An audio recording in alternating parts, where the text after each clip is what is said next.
Uganda has transitioned through regimes from kingdoms to slave trade by the Arabs to mental and economic captivity by the British before attaining independence on 9th of October 1962. The independence was welcomed with joy as many thought that getting leadership from a fellow countryman was an open gateway to freedom. This, however, was short, as the country's economy has seen many changes during this time, affected by periods of political instabilities, civil wars, fluctuation of global commodity prices, and various economic reforms. The 1885 Barring Act saw Uganda subjected to the British rule, introducing a new era of administration. As a protectorate, Uganda saw new military tactics in use of modern warfare weapons used in influencing the political affairs of the country, and since then, citizens became slaves under the masterhood of the gun.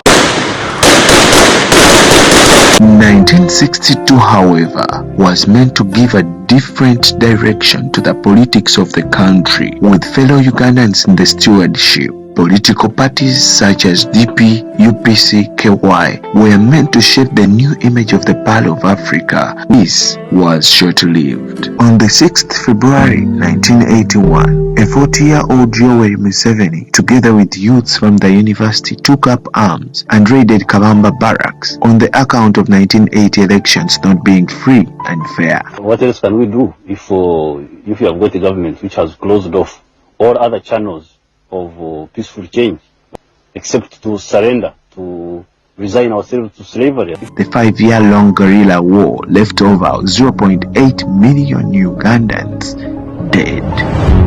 The NRA captured power on January 25, 1986, and has since led a very corrupt and avaricious regime. Brutal murders and degradation of human rights has characterized the 35-year tenure of the NRM leadership, still under the rule of a gun. But I think if you want very active leaders, it's good to have the ones below 75.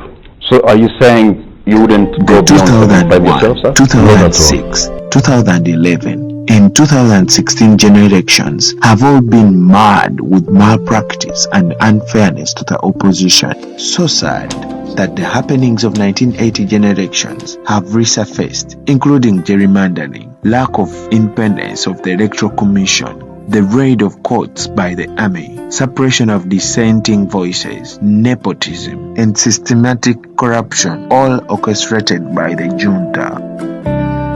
All that took Museveni and the group to the bush to fight against have eaten up the regime to the core. Bush war heroes became villains, grabbing land, embezzling government funds, consolidating their stay in power using the National Security Forces. The constitution that themselves created in 1995 has been continuously raped to satisfy their selfish, power-hungry motives. The term limits were scrapped in 2005 and the age limit eliminated in 2017, thanks to the fists and blows by the Presidential Protective Army to the members of parliament within the plenary. Human rights abuse in the regime need no highlighting, with the introduction of the infamous torture chambers known as safe houses, including Alfenya among others. Police and soldiers beat and detained journalists for doing their work. 33 people, including 6 parliamentarians, arrested during a by-election in Arua,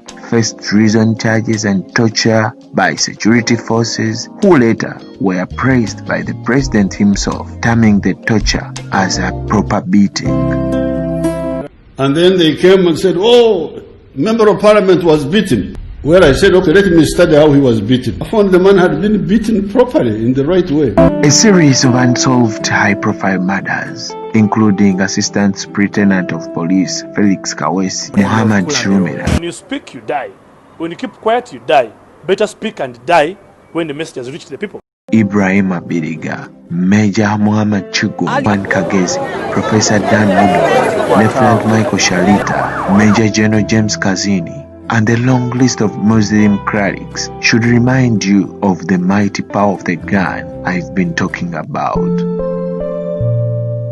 It's time to say no to the gun rule. It's time to take up the power. We, the people, if we come together, our power is far stronger than the people in power. The resilience and commitment of a ghetto youth, Robert Kyagulanyi, should be our call to action. People power! Our power! Our power! People power! Remember, in people power is our power. For God and my country.